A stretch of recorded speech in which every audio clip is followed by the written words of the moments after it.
कहते हैं माँ के कदमों तले जन्नत बसती है, लेकिन जब औलाद की आंखों पर लालच की पट्टी बन जाए। शायना बेगम जौन की यह कहानी ऐसी ही एक माँ की है जिसने अपने बच्चों के लिए सब कुछ किया, लेकिन उनके बेटों ने उन्हें बोझ समझकर जंगल में जंगली जानवरों के बीच छोड़ दिया। फिर एक खूंखार तेंदुए ने शायना बेगम के साथ जो किया, उसे देखकर गांव वालों की आंखें नम हो गईं।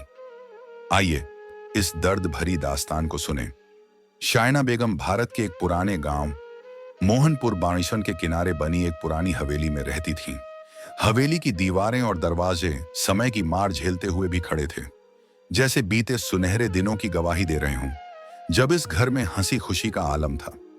शायना के पति और राशिद सालों पहले दुनिया छोड़ चुके थे, लेकिन जाते जाते उन्होंने इतनी जमीन जायदाद, खेत और मवेशी छोड़े थे कि अगर औलाद सच्ची होती तो कई पीढ़ियां चैन से जी सकती थीं। शायना ने अपने 3 बेटों सलीम, इख्स, कासिम और एक फैजम को अपनी जान से ज्यादा प्यार दिया। हर दुख, हर तकलीफ को अपनी मुस्कान के पीछे छुपाकर वे बच्चों की खुशी में खो गईं।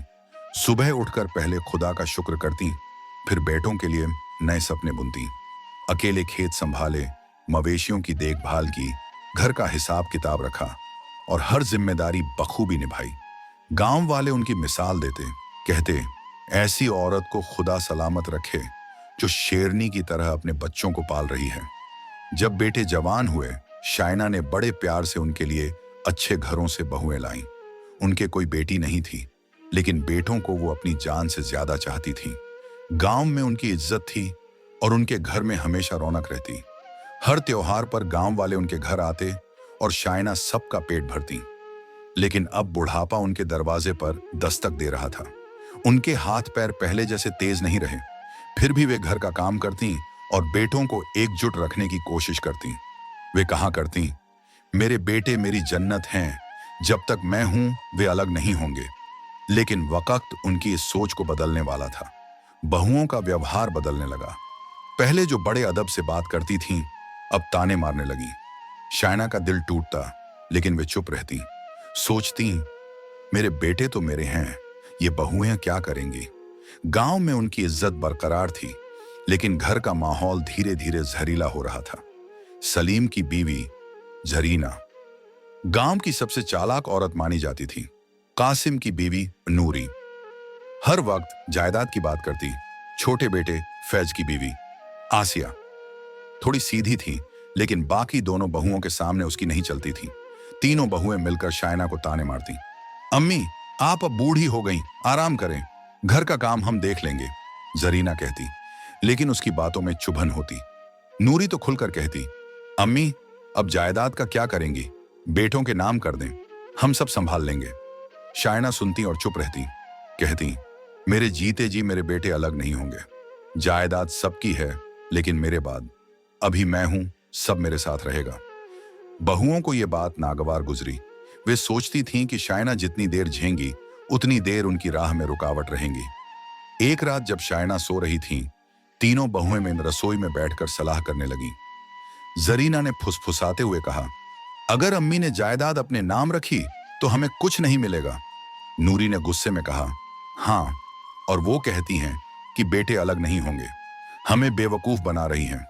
आसिया ने चुपके से कहा, तो क्या करें। जरीना ने मुस्कुराते हुए कहा, प्लान बनाना पड़ेगा, ऐसा प्लान कि अम्मी खुद गांव छोड़ दें और जायदाद हमारे नाम हो जाए। तीनों ने मिलकर एक खतरनाक योजना बनाई। वे जानती थीं कि शायना अपने बेटों पर अंधा भरोसा करती हैं। उन्होंने बेटों को अपने जाल में फंसाने का फैसला किया। जरीना ने सलीम से कहा, तुम्हारी अम्मी अब बूढ़ी हो गईं, जायदाद अपने नाम रखेंगी और हमें कुछ नहीं मिलेगा। सलीम ने पहले मना किया, लेकिन जरीना ने उसे बार बार उकसाया। नूरी ने कासिम को भड़काया, तुम्हारी अम्मी हमें गुलाम समझती हैं, जायदाद उनके नाम है और हम मेहनत करें। आसिया ने फैज को समझाया, अगर अभी कुछ नहीं किया तो हमारी जिंदगी बर्बाद हो जाएगी।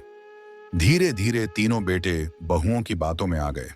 पहले जो अपनी मां की हर बात मानते थे, अब उनके दिमाग में लालच का जहर भर गया। सलीम ने कहा, अम्मी को जंगल में ले जाएंगे, वहां कोई बहाना बनाकर उन्हें छोड़ देंगे। कासिम ने कहा, और जायदाद के कागजात पर उनके साइन ले लेंगे। फैज थोड़ा हिचकिचाया, लेकिन भाइयों ने उसे मना लिया। उन्होंने प्लान बनाया कि शायना को यह कहकर जंगल ले जाएंगे कि भेड़ों का सौदा करना है। वहां कागजात पर साइन करवाएंगे और फिर उन्हें अकेला छोड़ देंगे। बेटों का दिल कांप रहा था, लेकिन लालच ने मां की मोहब्बत को दबा दिया। शायना को कुछ भनक नहीं थी। वे अपने बेटों पर पूरा भरोसा करती थीं। हर सुबह उनके लिए खाना बनाती, कपड़े धोती और उनकी खुशी के लिए दुआ मांगती। एक सुबह जब सूरज की किरणें मोहनपुर पर पड़ रही थीं, तीनों बेटों ने शायना से कहा, अम्मी, जंगल के उस पार एक भेड़ों का सौदागर आया है। बहुत अच्छी भेड़ें हैं। हम कुछ खरीदना चाहते हैं और फिर गांव में दावत करेंगे। शायना को यह बात अच्छी लगी। वे बोली, ठीक है बेटा, जाओ, अच्छी भेड़ें ले आओ, लेकिन ध्यान से, कोई धोखा ना दे। सलीम ने कहा, अम्मी, आप भी चलें, आपकी नजर से भेड़ें पसंद करेंगे। शायना को अपने बेटों पर पूरा भरोसा था। उन्होंने अपनी पुरानी शॉल ओढ़ी और बेटों के साथ चल पड़ी। रास्ते में जंगल शुरू हो गया। पेड़ों की छांव और हवा की ठंडक थी। शायना को जंगल का माहौल अच्छा लगा। वे सोच रही थीं कि उनके बेटे कितने समझदार हैं, जो गांव की भलाई की सोच रहे हैं। लेकिन बेटों का इरादा कुछ और था। जंगल के बीच में सलीम ने एक कागज निकाला और कहा, अम्मी, ये सौदागर बड़ा आदमी है। उसने कहा कि भेड़ों के लिए बड़ा सौदा है। इसके लिए आपके अकाउंट से पैसे निकालने होंगे। बस इस कागज पर साइन कर दें। शायना को शक हुआ। उन्होंने पूछा, बेटा, ये कागज क्या है? कासिम ने जल्दी से कहा, अम्मी, बस सौदे की रसीद है, साइन कर दें, वरना सौदा हाथ से निकल जाएगा। शायना ने बेटों की बात मान ली और बिना पढ़े साइन कर दिया। उन्हें नहीं पता था कि यह कागज जायदाद उनके नाम से हटाने का था। जंगल के गहरे हिस्से में जब वे भेड़ें खरीदने की बात कर रहे थे, बेटों ने 2-3 भेड़ें पसंद की और खरीद ली। फिर कासिम ने कहा, अम्मी, आप यहीं रुकें, पास में झरना है, हम पानी लेके आते हैं। शायना ने कहा, ठीक है बेटा, जल्दी आना। वे भेड़ों के पास बैठ गईं और इंतजार करने लगीं। घंटों बीत गए। सूरज ढलने लगा और जंगल में अंधेरा छाने लगा। शायना को डर लगने लगा। उन्होंने बेटों को आवाज दी, सलीम, कासिम, फैज, कहां हो? लेकिन कोई जवाब नहीं आया। तब उन्हें समझ आया कि बेटों ने उन्हें धोखा दिया। उनकी आंखों में आंसू आ गए। वे भेड़ों के पास बैठ गईं और खुदा से दुआ मांगने लगीं, या खुदा, ये कैसी नौबत आ गई? जिन बेटों को मैंने अपनी जान से पाला, वो मुझे बोझ समझते हैं। मेरी मदद कर। शायना का दिल टूट चुका था। वे सोच रही थीं कि उनकी क्या गलती थी, लेकिन उन्होंने हिम्मत नहीं हारी। भेड़ों को साथ लिया और जंगल से निकलने की कोशिश शुरू की। रात हो चुकी थी और जंगल में जंगली जानवरों की आवाजें गूंज रही थीं। शायना ने अपनी शॉल कसकर पकड़ी और खुदा का नाम लेते हुए आगे बढ़ी। जंगल से निकलकर वे पास के एक छोटे गांव सूरजपुर वार्ड पहुंची, जो जंगल के किनारे था। वहां एक पुरानी झोपड़ी थी, जहां लोग कम आते जाते थे, क्योंकि जंगली जानवर आसपास मंडराते थे। शायना ने उसी झोपड़ी को अपना ठिकाना बनाया। उन्होंने भेड़ों का दूध बेचना शुरू किया और उनके बच्चों का छोटा सा व्यापार शुरू किया। उनकी मेहनत और अच्छाई देखकर सूरजपुर के लोग उनकी इज्जत करने लगे। शायना हर सुबह दूध बेचती, शाम को राशन लाती और अकेले झोपड़ी में खाना बनाकर खाती। गांव वाले उन्हें बूढ़ी अम्मा, माना कहकर बुलाने लगे। धीरे धीरे जंगल के जानवर भी उनके दोस्त बन गए। बंदर उनके लिए फल लाते, मोर उनके आसपास नाचते और सांप उन्हें नुकसान नहीं पहुंचाते थे। शायना को अब जंगल डरावना नहीं लगता था। वे सोचती कि खुदा ने उन्हें नई जिंदगी दी है। एक दिन जब वे झोपड़ी में बैठी थीं, एक छोटा सा बंदर उनके पास आया और एक केला उनके सामने रख गया। शायना हंस पड़ी और बोली, शुक्रिया खुदा के बनाए हुए, तू भी मेरी तरह अकेला है। उनकी जिंदगी सादगी भरी थी, लेकिन दिल में बेटों की याद अभी भी थी। वे हर रात दुआ मांगती, या खुदा, मेरे बेटों को सही रास्ता दिखा। शायना अपनी कहानी गांव वालों को सुनाती। बच्चे कहते, अम्मा, हम हैं ना, आप फिक्र ना करें। शायना बच्चों को गले लगाकर कहती, हाँ बेटा, खुदा ने मुझे नई जिंदगी दी है, मुझे कोई शिकायत नहीं। गांव वाले उनकी कहानी सुनकर हैरान थे। कुछ कहते, शायना अम्मा ने इतना सहा, फिर भी हिम्मत नहीं हारी। उनकी इज्जत दिन ब दिन बढ़ती गई। एक दिन शायना जंगल के बीच एक झरने से पानी लेने गई। मटके में पानी भरकर लौट रही थीं कि उन्होंने किसी के कराहने की आवाज सुनी। थोड़ा आगे गईं तो देखा एक तेंदुआ घायल पड़ा है। उसका पंजा खून से लथपथ था। शायना को डर लगा, लेकिन उनकी इंसानियत जाग उठी। वे पास गईं, अपनी शॉल का टुकड़ा फाड़कर तेंदुए के पंजे पर बांध दिया।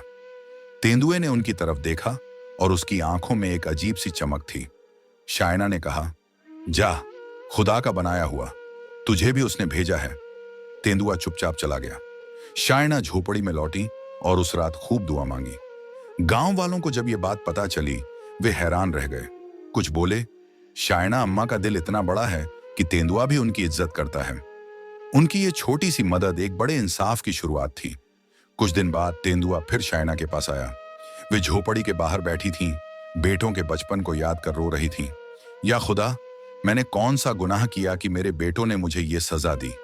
तेंदुआ उनकी तरफ देख रहा था, जैसे उसकी आंखें भी नम थीं। शायना डर गई, बोली, खुदा के बनाए हुए, अगर तू मेरी जान लेने आया है तो ले ले, मैं तैयार हूं। तेंदुआ पास आया, लेकिन हमला नहीं किया। उसने शायना की शॉल मुंह में पकड़ी और इशारा किया कि उसके साथ चलें। शायना को लगा कि यह खुदा की मर्जी है। वे तेंदुए के साथ चल पड़ी। तेंदुआ उन्हें मोहनपुर ले गया, जहां उनके बेटे रहते थे। वह घर के पीछे छिप गया। शायना ने घर का दरवाजा खटखटाया। जरीना ने दरवाजा खोला और चिल्लाई, ये बुढ़िया फिर आ गई, क्या चैन चुराने आई हो? नूरी और आसिया भी बाहर आईं और ताने मारने लगी, जंगल में मर नहीं गईं, यहां क्या लेने आईं? सलीम बाहर आया, उसकी आंखों में बेरुखी थी। बोला, अम्मी, आप क्यों आईं? हमारी जिंदगी ठीक चल रही है, वापस चली जाइए। शायना की आंखें नम हो गईं। वे कुछ कहने ही वाली थीं कि तेंदुआ निकला और जोर से दहाड़ा। उसकी दहाड़ से गांव कांप उठा। जरीना, नूरी और आसिया चीखने लगी। सलीम, कासिम और फैज भी बाहर आए। तेंदुए ने तीनों बेटों पर हमला कर दिया। वे घायल होकर जमीन पर गिर पड़े। उनके कपड़े फट गए और जख्मों से खून बहने लगा। तीनों बेटे चीखते हुए शायना के कदमों में गिर पड़े। अम्मी, हमें बचा लो, माफ कर दो। शायना का दिल कांप गया।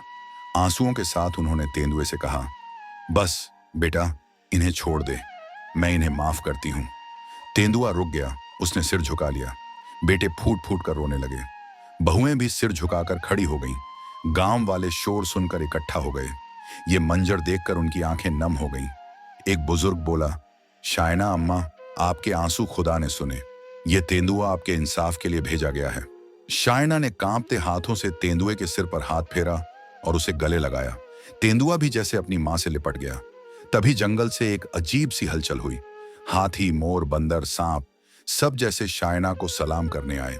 हाथी उनके सामने बैठ गए, मोर उनके कदमों में नाचने लगे, बंदर झोपड़ी के पास फुदकने लगे और सांप जमीन पर सिर झुकाकर बिछ गए। गांव वाले ये नजारा देखकर दंग रह गए। किसी ने कहा, खुदा की कसम, ये औरत कोई साधारण नहीं, ये जन्नत की दुआओं वाली मां है। बेटों ने रोते हुए कहा, अम्मी, हमें माफ कर दो, हमने आपके साथ बहुत बुरा किया। शायना ने सबको दुआ दी, या खुदा इनके दिलों में मोहब्बत भर दे, इनके घरों में बरकत दे। जंगल के जानवर खामोशी से बैठ गए, जैसे खुदा का हुक्म पूरा हो चुका हो। तेंदुआ भी शायना के पास चुपचाप बैठा था। एक दिन तेंदुआ फिर शायना के पास आया। उसने उनकी तरफ देखा, जैसे अलविदा कह रहा हो। शायना ने उसकी आंखों में देखा और कहा, जा, खुदा के बनाए हुए, तूने मेरी मदद की, खुदा तुझे आबाद रखे। तेंदुआ ने आखिरी बार दहाड़ा और जंगल में गायब हो गया। शायना की आंखें नम थीं, लेकिन उनका दिल सुकून से भरा था। शायना अपने बेटों के साथ फिर से हवेली में रहने लगी। बेटों ने जायदाद उनके नाम वापस कर दी। गांव में अब हर कोई माँ बाप की इज्जत की बात करता था। शायना की कहानी मिसाल बन गई। लोग कहते, माँ की दुआ से बड़ा कोई हथियार नहीं। बच्चे अपनी माँ की बात मानने लगे। एक दिन शायना ने गांव वालों को इकट्ठा किया और कहा, बेटो, माँ बाप की इज्जत करो, वे तुम्हारी जन्नत हैं। खुदा सब देखता है। मेरे आंसुओं ने एक तेंदुए को मेरी मदद के लिए भेजा। उनकी बात सुनकर सबकी आंखें नम हो गईं। शायना गांव की रूह बन गई, हर किसी के लिए दुआओं का दरवाजा। बेटों ने अपनी मां को सर आंखों पर बिठाया। जंगल के जानवर उनकी हिफाजत करते रहे। कहते हैं, जब कोई मां सच्चे दिल से आह भरती है तो सारा जहान उसकी मदद के लिए चल पड़ता है। शायना की कहानी आज भी मोहनपुर और सूरजपुर की हर जुबान पर है। एक मां की दुआ और एक तेंदुए के इंसाफ की कहानी। अंत, मां बाप की कदर करो, क्योंकि मां की दुआ से बड़ा कोई हथियार नहीं।